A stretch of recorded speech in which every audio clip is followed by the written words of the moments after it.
men use the image of female perfection to motivate themselves. And that's exactly right. That's precisely what they do. You see that in the Tom Sawyer story. So Tom Sawyer is about 12 years old, and he's still hanging around with his friends like Huck Finn. And this girl moves across the street, Becky, and she comes out, and he's struck by her for the first time in his life. Something's changed. And the first thing he does is hop up on a picket fence and show off and balance in front of her. And he's saying, well, look at me, look at me. He's like the male bowerbird building something beautiful so the female will approve of it. And it's motivation. You know, and that's something that I think modern women don't really understand about men. They don't understand that, at least to the degree that males are uncorrupted and not bitter because of being rejected, they're doing everything they can to kneel before the eternal image of the feminine and try to make themselves worthy. That's the chivalry story, right? That's what you should encourage in your partner. So out of chaos emerges this first form. It's the feminine form. It's partly the form that represents novelty as such. So, and on one hand it's promise, on the other hand it's threat. That you wouldn't believe, and I don't know, because I don't understand the situation with women as well as I understand the situation with men, obviously, being a man. But I don't know if women have any idea how paralyzing they are to especially young men.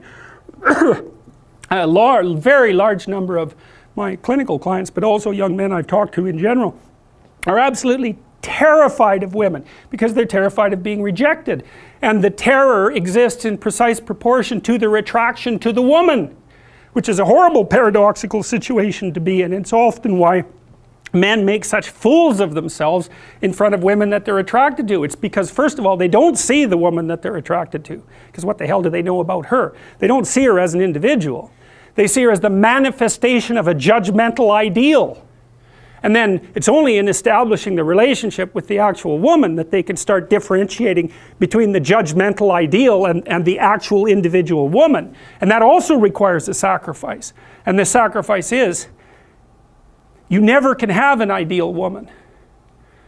So to have a relationship with any woman, you have to sacrifice the relationship with the ideal woman, and you have to see the individual woman and separate her from the ideal. And that's the same thing that happens to the hero in Sleeping Beauty, right? He sees the evil queen who actually turns into the dragon of chaos, and it's not until he can defeat her that he can establish a relationship with the actual princess. And that's exactly the case.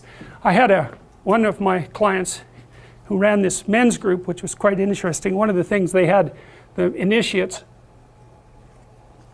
do, which was very intelligent, was to go out and ask 50 women in one day for their phone numbers.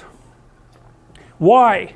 Politely, properly, you know. It was a game, but it wasn't a stupid game. And the idea was, get over your fear of rejection. And how do you do that? By encountering it continually and continually and continually, so that you're no longer paralyzed by this.